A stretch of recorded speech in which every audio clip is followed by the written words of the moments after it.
Welcome to Who Let the Dogs Out, folks. Today we got a good episode for you. We're doing some questions and some answers. Sally, tell them what we're talking about today. We're talking about setting expectations and what expectations should you set? For an adult dog? Yes. Well, yeah, let's do adult dogs because we tend to do a lot of puppies, don't we? Yep. It didn't specifically say, but yeah, let's do adults. And then we've got one about a puppy sleeping in the bed and now it cries when it's in the crate. Mm-hmm. And then one about exercise. How much should you do with your dog? Good. That's what we're talking about today, folks. So if you want to learn about all that, stay tuned with us till the end. Who let the dogs out? Who let the dogs out? Welcome to Who Let the Dogs Out, the podcast designed to help you enjoy life with your best friends without all the frustrations. Join us each week as we help families across the country do just that. I'm your host, Corey, and I'm joined by my co-host, Sally. Yeah, and like we said, we're doing Q&A today. For those of you who are new to the show, my name's Corey, founder of Wonder Dog Training. Started the first day of 2018. Now the host of Who Let the Dogs Out. We've helped a lot of families with a lot of dogs, and we love doing it. I'm going to keep doing it. Who are you? I'm Sally. I'm part of admin, and I've been with the team since 2019. And a wonderful co-host. And now I'm also a co-host of Who Let the Dogs Out. Yep, and if you've been watching for a while, you know sometimes we do trivia. So I got an interesting question. Ooh. Don't think we've done this one on the podcast before. Okay. It says, which dog breed has the strongest bite force measured in PSI, pounds per square inch? Mm-hmm. And we got some options to choose from. So if you think you know, stick with us to the end and you'll find out. And I've got some multiple choice, and we'll see if Sally can guess the answer. So that's trivia question of the day, so stick with us till the end. If you're new to the show, we just ask you like, subscribe, share it with a friend, family member, colleague, something like that. That's kind of our ask here is if you learn anything from the show, get any value from the show, just share it with somebody who has a dog. That'd mean the world to us just because our show's growing, but we want it to grow faster and grow more so we can help more people and get the message out. So, that's pretty much that. No new comments this week, so kind of skip over that. I guess we'll just catch up real quick and then we'll jump into some questions. How's it going? Well, it's going pretty good. That's good. Yeah. Sully's been in the front room with the other dogs for a couple of days. Wags his tail when he sees you. He did. I just walked in and he just walked started, in. He's like, trainer man. Yeah. And then watches him pass by. But yeah, so he's been in there. Doesn't particularly like it because he's used to having the, freedom in the back room. But no. Golly, Mia used to get so indignant on the wall. She'd just be stomping her feet. And like, this is my dad's place. I'm not supposed to be here. What are you with doing? You common dogs. Yeah, I don't get tethered. I'm supposed to be in the back, in the office, on my comfy dog bed. But so Sully thinks he should be in the back as well because he used to be in here with Mia. Yeah, that's funny. He's doing pretty good. That's funny. Yeah.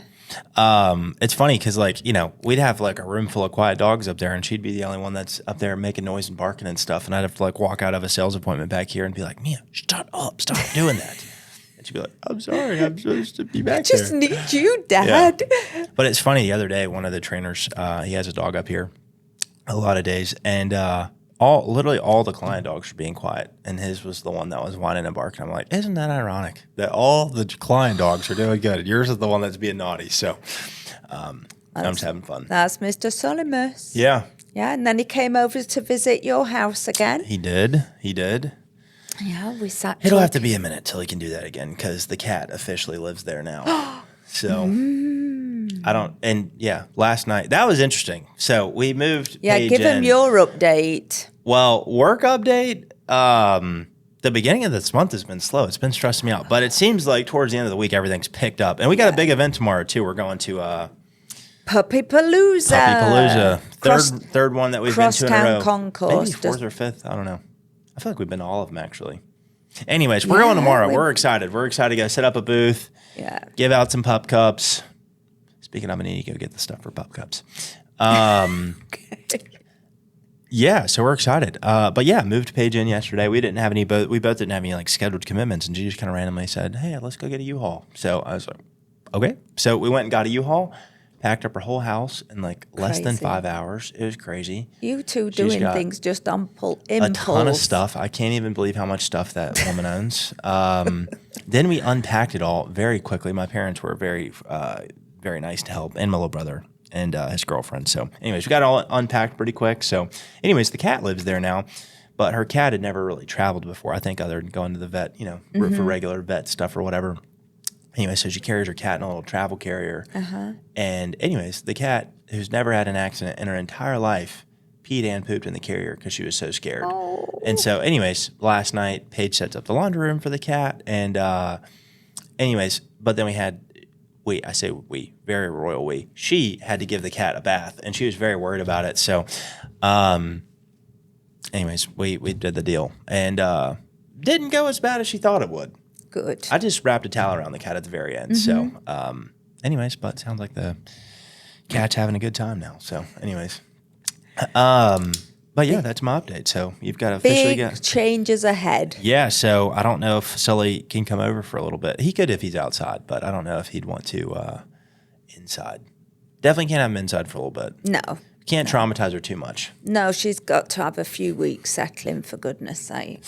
Poor baby. Yeah. All right. Well, we got to hurry up. We got to do questions because I got to get back to work. You got to get out of here. Yeah. Sorry for the quick episodes. Normally I like to linger and have a little bit more fun and make them longer and stuff. We've just been super busy. So Yeah. going. Okay. Question one. Question one, and we're going to approach this from an adult dog.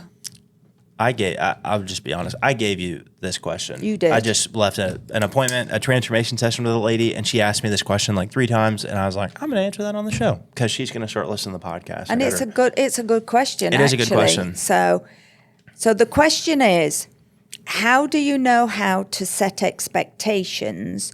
And it's a 2-parter. Or what expectations to set for your dogs? Yeah. So I'll give you the context for this question. So Okay. she's got 2 standard poodles. They're both very sweet. They're both a little older. The one that we signed up is 8 years old. And I always love that too because people always say like, oh, you can't teach an old dog new tricks. Yeah, we can. That I think that's really just like an old saying. But anyways, that dog's going to have like a great however many years it has left, because it's going to be trained. And she's going to enjoy walking the dog more. So she's going to walk the dog more. So anyways, the other one's 10 though. And whenever I got there, the first few minutes, like the dog was like jumping on me like dogs do or whatnot. Then I sat down on the couch and I sat down on the dog couch. I can always tell which one's the dog couch, which one has a blanket on it, So I sat down on the dog couch and, the dogs are both like jumping up on me and like seeing me and stuff like that. And anyways, so whenever we sat down, the dogs are like in my face on the couch and she's like, is that okay? Should I let them do that? And I'm like, I don't know. I don't care. It's like, it's kind of up to you. Like, what do you want them to do or whatnot, And she's like, well, I just don't really know, like, if they should do that. And I was like, well, I imagine you probably have some guests who probably don't like dogs as much as other guests. And if that's the case, then like the guests that don't like dogs as much, you probably don't want to let them do that. But, it's your house and your rules, So it's like if you want to let the dog jump, then you can. If you want to let him get next to people on furniture, you can. If you don't, we don't have to do that. But she had like a couple other chairs, that were just like solo chairs or whatnot. That have like, armrests on them and stuff. So I was like, and if a person doesn't like dogs, and you don't care about this favorite, maybe tell them, hey, sit there where the dogs can't jump on you the way they're jumping on me or whatever it is. And so, and I'd answered the question. I was saying, she was saying that her daughter comes over and her daughter's my age and, she's smaller and doesn't like the dogs like jumping up on her as much and stuff. And I was like, yeah, that's kind of one where it's like, unless you just really don't care if your dog jumps on you or other people, I typically would say probably don't do that unless you like tell them to jump up on you or something like that, just because, you don't want like them jumping on somebody or scratching somebody or hurting somebody or whatnot, So that's one. I think in terms of just like other rules, another one she'd asked me about though was being in the car. Like she's like, yeah, just like let them load in the car and they can kind of do what they want to in the car. And she's like, is that okay? She's like, I just don't know what boundaries is set. And I was just like, well, if you don't care if they're moving around in the car, then I don't care either. It's up to you, So I think expectations for your dog kind of come down to the person, for example, like people with like little dogs, will tolerate a lot more problems than they will within people with big dogs. You know, and we Yeah. train a lot of little dogs too, but like people with big dogs, it's like it's very in your face. Like if Yorkies jumping versus German Shepherd, it's a much different, you know, kind of thing. Not right? as intimidating, isn't it? Yeah, Really, exactly. And the dog's also not as big, so it's not as much of a problem. Or if the dog's pulling, it's like, it's not going to drag you down, you know, probably. Yeah. And so, anyways, it kind of depends on, you know, the dog and the person and stuff like that. But I think just got good general rules of thumb are, hey, you listen to, you know, stuff whenever I say it the first or second time. You know, generally speaking, you don't do bad behaviors. Dogs are dogs, so we can't say they'll never be naughty, right? But generally don't do bad behaviors and then can be decent around other dogs and people and distractions, right? Now, in terms of like what rules do you actually set, you know, do you have door manners? Do you, do couch? Do you let them jump on people? You know, do you let them beg for food? Do you feed them off the table? You know, things like that. Those are all rules that like you have to set. How do they act when you're in the car? You know, those are all things that you have to set and train, you know, yourself. And like you're the one that has to pick that because you're the dog's owner, right? Yeah. So yeah. that would be kind of my 2 cents onto what expectations are proper, how to set them, things like that, you know. And the thing with an expectation is like once it's like, or a boundary or whatever we want to call it, is once it's set, you got to stick with it, you know. Because if you don't, you know, because a lot of people, they buy training and then they kind of let the dog slip over time and this and that or whatever. But where they, you know, kind of let it slip over time and stuff like that. So anyways, just something to think about. Yeah. It's a good one though, isn't it? Okay.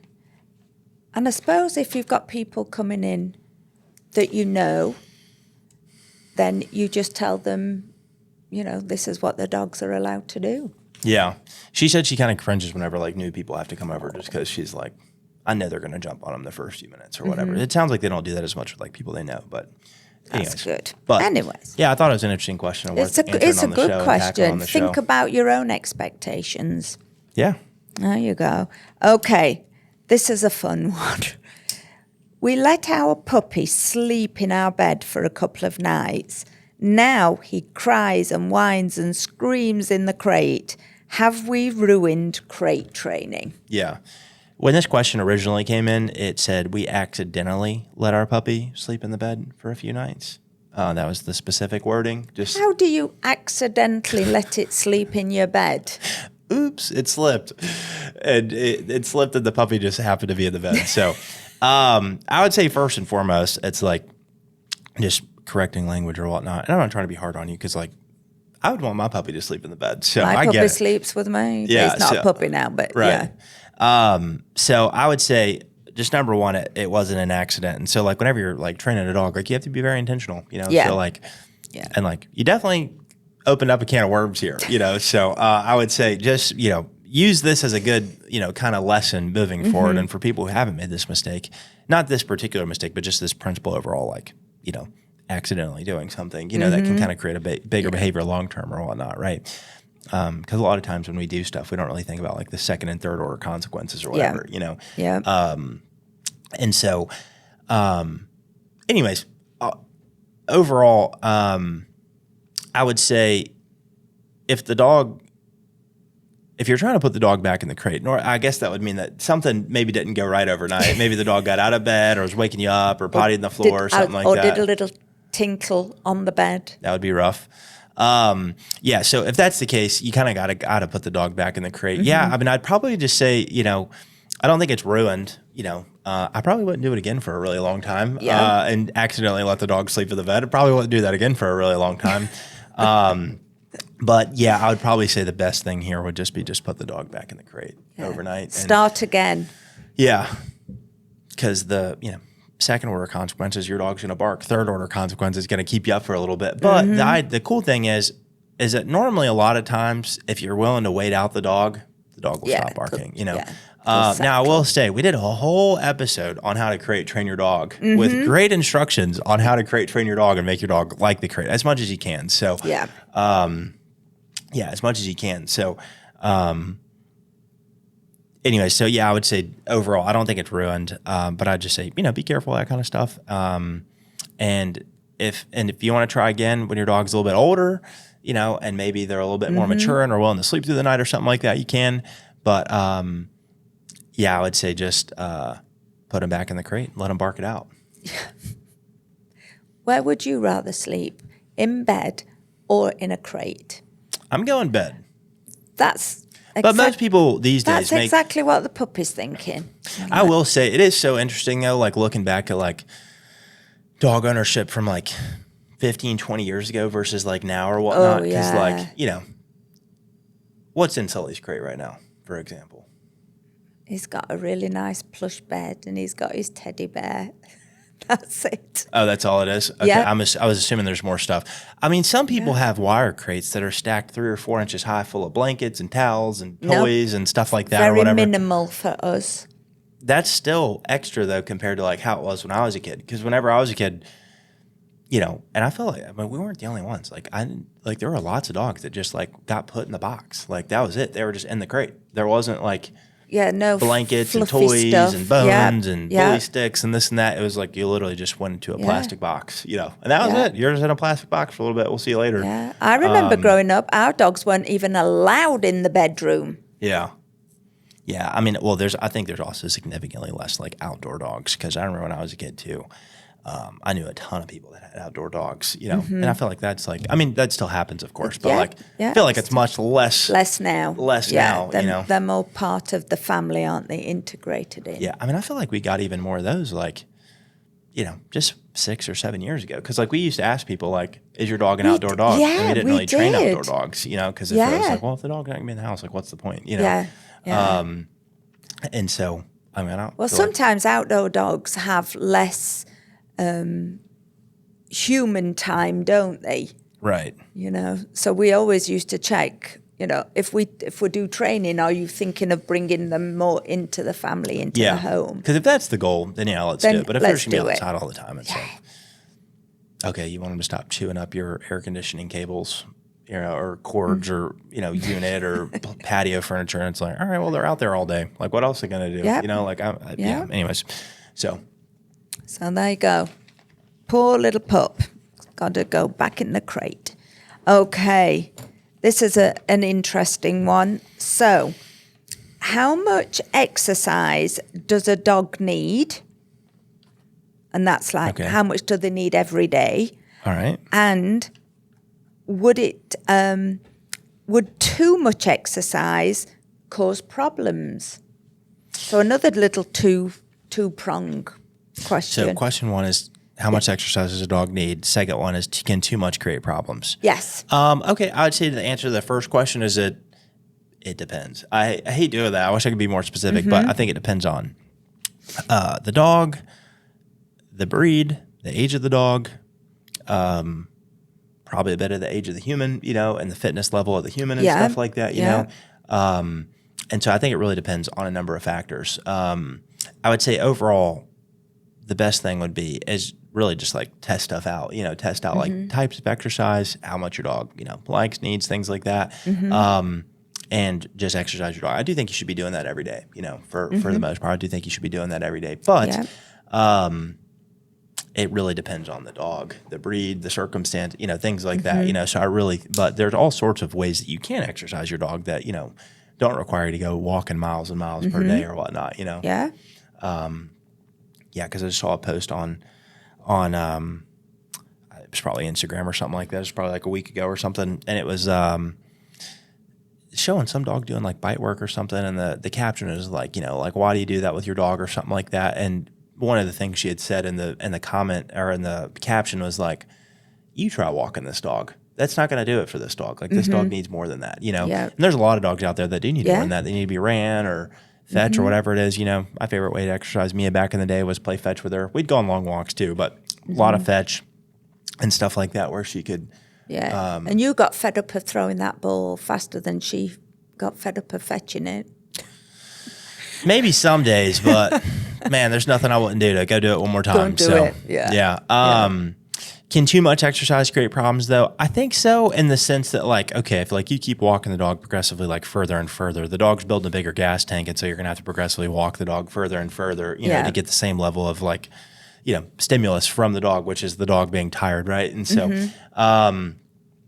yeah, I would say overall, I mean, I guess it could, hypothetically. I don't think for your average dog owner, though, that's really going to be a problem. No, Yeah, I think I think we as average dog owners forget that dogs need like mental exercise as well as physical exercise, don't they? That's where I was headed. Yeah. Did I beat you to You it? beat me to it. Yeah. Whoop, whoop. I would say, you really just need to pair a mental aspect to that. I'm not going to get into that on this podcast, so I'll let you figure it out. But yeah, I would say, just add in a mental aspect and train your dog. Just do commands, basic behaviors, things like that. Because we just had, I think you said you booked me an appointment with somebody, and I'm, grateful. But a lot of dogs like know stuff, but then they don't listen to like basic stuff. You were telling me about this family that's got this really cool, dog, and it knows apparently like any trick you could think of teaching it or whatnot, but doesn't just listen to like basic stuff or whatever. Yeah. And it's like, which I think that's still cool, that the dog knows stuff and the person's been interested in training and doing stuff or whatnot. But, you do need the basics too. So, You do. Yeah. Absolutely. Yeah. Sully doesn't know any tricks. Well, he knows how to give paw. And climb up on you to put his collar on. Oh, yeah. I suppose that's a trick. Yeah. A practical trick. A practical trick, yes. Yeah. Yeah, see, Sully was taught that he can come up onto me because it makes my life easier, but he has to wait for the signal. He can't just jump up. Right. Yeah. Anyways, that's 3 questions, folks. That's wonderful. I did find a very interesting news article for you all, though. You did, and I've got this down here. It's a bit of like, we can class it as world news. We can. Because if you are, I don't know which episode this was on. It was before we got the, fancy lights set up and the fancy background and stuff like that. But this was, we were talking about like, AI kind of in the scope of like the dog realm or whatnot, which maybe we should do a segment on like, if you ask AI how to train your dog, like what does it say? Maybe we should put that question into like a bunch of different. That'd be fun. Write that down. Jot that down. It's going to maybe be ask called like the top. Ask AI. Maybe like ask the top 5 like AIs, like how do you train your dog to do this behavior or whatnot, and break down its responses, and just see what they all say or whatever. Yeah. I like that though. We'll do a whole episode on that. That would be fun. Maybe we'll do a bunch of episodes on that. I don't know. Anyways. That's interesting. See, AI, could it have come up with that though? That idea? No. They couldn't have come Human up with creativity right here, folks. That. There you go. No, I'm just kidding. We're actually going to feed this video into an AI that's going to chop it up and do a bunch of stuff with it. So we do use the AI every now and then. Anyways, but we were talking about on this podcast about AI and how like good news is like AI is probably not going to replace dog trainers for a long time because like nobody's going to want a robot to train their dog or whatnot. And then I just was reading, I get this business article, business newsletter sent to me every morning. It's just like business, world news, things like that. And it's just part of my morning routine. I normally read it most days or at nighttime at the end of the day. Anyways, I saw this like segment in there about AI dogs. And I was like, oh, that's creepy. That's weird. So I'm going to read you all this. This is from the Morning Brew newsletter. And the title is, "This Furry AI Companion May Replace Your Dog."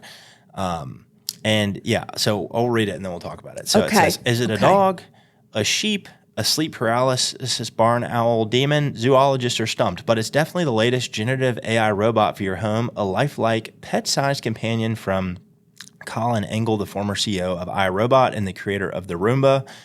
Thank you, by the way. Everybody has a Roomba. It's from Apple's new company, or Engel's new company, Familiar Machines and Magic, and it's called a familiar, the term for humans and animals that serve witches and vampires. And before you ask, no, the furry creature does not vacuum up scraps while being adorably ridden by your cat. So what is the point of this product due to be out next year? It says, Engel sees the familiar, which is meant to be an emotionally intelligent enough to respond to your mood and which doesn't talk but can purr and meow as a cure for loneliness. He told the Wall Street Journal, "I want to feel like the machine I'm building actually cares about me." And it says in parentheses, note, it doesn't though. And then it says, he also thinks it can be useful in high human connection roles like elder care and parental support. When asked by the Wall Street Journal about a growing reliance on technology to satisfy emotional needs, Engel said the familiar's inability to speak will soften that potentially dangerous connection. The product is still in the prototype phase and price hasn't been announced, but Engel said it will cost around the same as pet ownership, although he didn't specify if that meant a purebred dog or a goldfish. So anyways, that was funny. I thought, Whoa. How interesting though, right? Yeah, I can see that it would be beneficial in some places, Like what?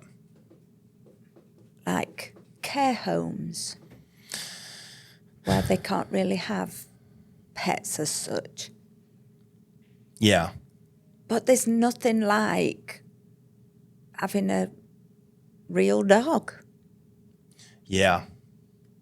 I mean, this could open up a larger conversation about Yeah. just like one, no thanks. I mean, I train real dogs for a living. I you don't know? think I would want one. Once AI takes over though, and the fake dogs start acting up, then we might have a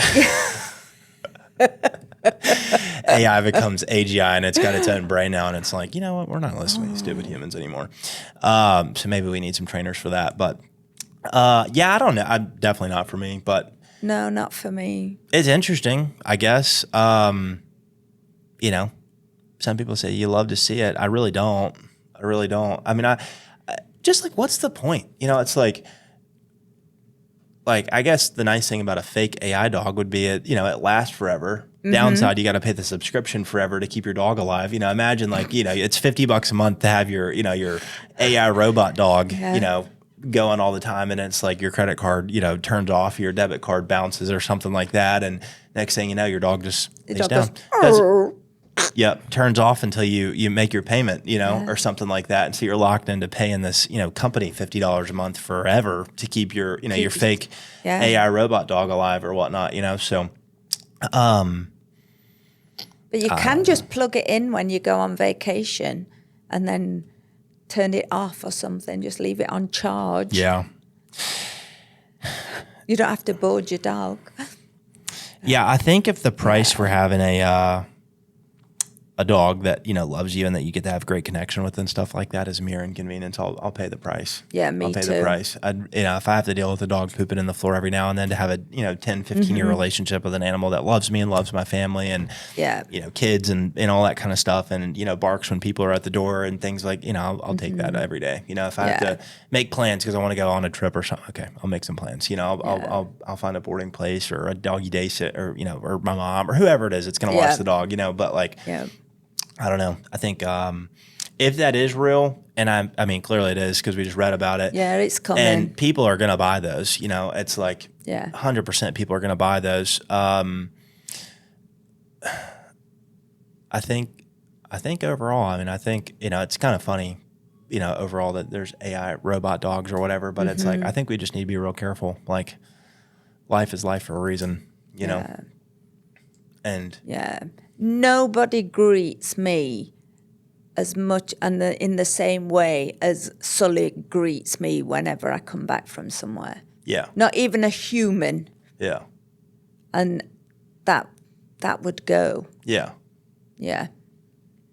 I'll stick. Yeah, I think the only thing in this world that loved me more than friend. Yeah, and I think the only thing that loved me more in the world than Mia is my mom. And it's like, that's it. That's the only. It's the only thing, that. Yeah, but your mum didn't greet you when you come. I know. When you I'm come just back saying. in. I know. I'm just your saying. Your mum doesn't stand at the in terms door of going, just, like, "Oh my God! Oh, it's Corey! It's Corey." Raw love and emotion. It's definitely got to be mom number one. But yeah, it's like I don't know. It's just weird, And I think overall it'll be this big predicament of like I don't know. This is a dog training podcast. We don't have to talk about. Well, I think the people that are going to get these AI dogs are the ones that want to have it just so they can say, "Oh, I've got this AI dog." Yeah, that's how all technology starts. Yeah, and then I've got one of those. I'm sure there's gonna be horrible wide Tesla adoption. things. Is it? I'm sure there will be like wide scale adoption, though, long term, and that is problematic. I think for humans, period. But I don't know. I think there's just like beauty to like real life, like putting the phone down, putting the technology down, spending time with real people, real dogs, versus, giving everything to technology. So I don't know. Call me old school. Call me a boomer. Boomer. Yeah. It's kind of fun. Okay. One last thing and then we'll be done. Okay. But my buddy, he's up in New York. His name is Neil. He's a dog trainer too. And he helps and part of he's got a little side business. I don't want to say little. He's got a side business that helps dog trainers like pop up on Google or whatnot. And He was basically talking the other day about like how you have to like start like getting ready for like AI search because like people are using like Google less and less. They're not actually clicking on websites. You're just looking at what AI answers on Google and stuff like that. They're not really like using Google the same way. And he's like, it's going to look completely different in 6 months than it looks now. And so you have to start prepping for that. And like, and then it'll look way different a year from now. Like people are using AI and all this stuff. Anyways, he was saying that basically like if you don't start working on this problem right now, you're going to be like one of the people who owned a business early on and were like, I don't want a website. That's too fancy. And it's like, well, every business in the world has a website now. You can build a website in 5 minutes, you know? And he's like, this is kind of like where we're at there. Like you need to like start like getting ahead of this. Yeah. Get ahead of the game. Wow. So anyways, I just thought it was interesting. Yes, it is interesting. Yeah. You know, they got robots to replace you now on the phones. Yeah. Answering people's calls and stuff. Okay. I'm saying it's a real thing. There I are know. companies that literally. But would they be able to? Yeah, they would be able to speak like me, wouldn't they? Yeah. Just plug in a bunch of hours of you talking. It can just mimic your voice. Yeah. So, I wondered how you were going to get rid of me. I'm not. And now I know. I'm not doing it. I'm not doing it. Anyways, I think that's it. Trivia answer. Let's go for it. Let's do trivia. Thinking about all the AI stuff will get me friggin' in a funk. All right, here we go. Trivia question. Yes. Which dog breed has the strongest bite force measured in PSI? Pounds per square inch. Okay. A, a German Shepherd. B, a Rottweiler. C, a Kangol. D, a Pit Bull. Dun, dun, dun. Dun, dun, dun. Rottweiler. Now you're left with A, German Shepherd, C, Kangol, D, Pit Bull.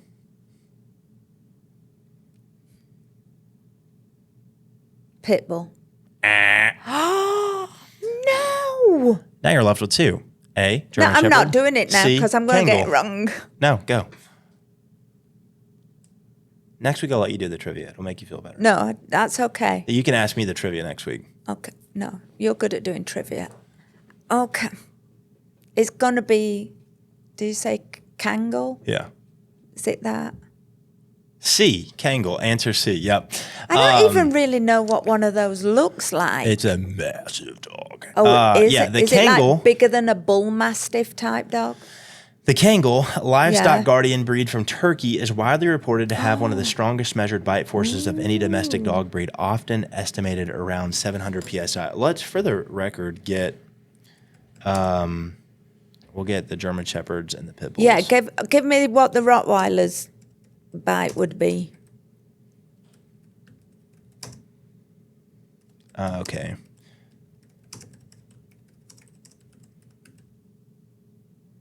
All right, here we go. Here we go. Okay. Wow, that's crazy. Okay. So the Give it to us. Kangols is around 700. Yeah. Take a guess at what the Rottweilers is. It's going to be pathetic, isn't it? I don't know about pathetic. Okay. 400. Less. 350. A little bit less.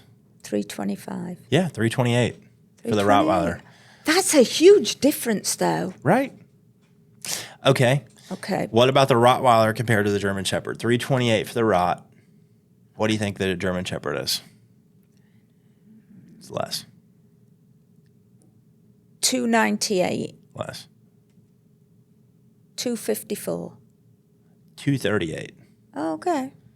What about the Pit Bull? That's a big difference, though. It with is, isn't those it? two, isn't it, as well? Okay, Pit Bull. So that's going to be the lowest, I think. So it's going to be like... It's kind of a range here. I'll just say it. 235 to 250. It says it varies by okay. source and individual dog. Okay. Well, there are different sizes of Pit Bulls, aren't there? There is. Even though they're different sizes of German Shepherds as well, aren't there? Yeah, I mean, I imagine these were But pretty much big. nominally Wow, that is a changed. huge These are probably difference, averaged though. out too, where Yeah, they take a bunch yeah. of them and average them out quite Yeah. a bit or whatnot. Anyways, yeah, that was crazy though. I That had no is clue. crazy. Had no clue. But that's a huge jump, isn't it? That's a huge. I mean, that's over half. The heck? Yeah, that's probably like 55% less. Oof. Imagine getting bit on the arm by one of those things. That would snap a forearm, folks. I was going to say you wouldn't have an arm left, would Yeah, you? that'd snap a forearm. Golly. Whoa.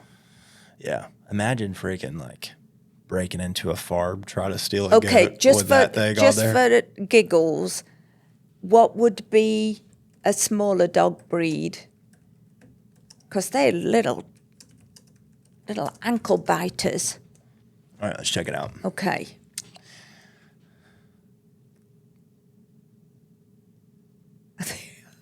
Okay, we're gonna try a different breed. What are you trying? Pomeranian. These are such wide ranges. This is crazy. Oh. Well, take a guess. I did a Pomeranian too. Take a guess at a golden retriever. Ooh. Oh, it's gonna be. Still high, Oh, is it really? but I mean not as high as a pit bull. Okay, so like 175. 190. Okay. Okay, I did a weenie dog. Yeah. I was very shocked by the answer. It says 120 to 200. Ooh. It says varies a lot by size and individual. It says Okay. a dachshund is small, but surprisingly strong for its size, sometimes overlapping with Goldens in raw PSI due to jaw structure and bite mechanics. Although I will say, if you've ever looked up working weenie dogs, those little suckers go down holes, bite stuff, and then get pulled Drag out it by their out. tails. Mm-hmm. Yeah, I mean, that's crazy. So, yeah. Wow. And then I did a Chihuahua, said 100 to 180. But to be fair, there are some really tiny Chihuahuas. Yeah. And there's some pretty big Chihuahuas. So, and then you asked about a Pomeranian. It says 90 to 150. Okay. Oh, they've still got some good bite strength there, haven't they? Anyways. Bless. Okay, well, that's it, Oh, folks. that was interesting. Yep. Good trivia. Yeah, good trivia. That was Good fun. trivia. Fun discussion. Yeah, Sometimes the best podcasts are the unplanned ones. absolutely. Are you saying we're unplanned? I mean, I felt like a bit of this was today. Yeah, it was. I mean, we did the news and that kind of spun, and then we did trivia and that kind of spun into just some random stuff. So That's good. maybe we just do a hangout podcast one time. Mm-hmm. I don't know. Anyways, I can't wait for us to do this. That'll be fun. I think that'll be a real fun one. that'd make a good YouTube video too. Yeah, so let's plan on that for next time. Yeah. Well, our what was supposed to be a quick podcast ended up being 37 plus. So anyways, guys, thank you all so much for listening. If y'all enjoyed the show, you learned anything, you definitely learned something about bite pressure. So you definitely learned something. So that checks that box. So we just ask you to share this with a friend, family member, colleague, something like that. Click that like button. Yep. You got helps questions? us. We forgot to do. If you want to drop a comment or a question to answer on the show, or you want to recommend a topic for Dog Talk, drop that in the comments below, or email Sally at Sally at wonderdogtraining.com. Yep. Yeah. But anyways, subscribe, share with a friend. Yeah. Thank you guys. Oh, I was gonna say, shameless plug. I never do this on the podcast. But if you guys need dog training, go on. And you live in Memphis or Austin, Texas, go to wonderdogtraining.com. We can help you out. Yeah, I think that's pretty much it. I think so. All right. Well, folks, remember, you can get your dog trained, and that can get you some peace. But the only way to true peace is to walk daily with the Prince of Peace, Christ Jesus. So we'll see you in the next one. Bye. Bye.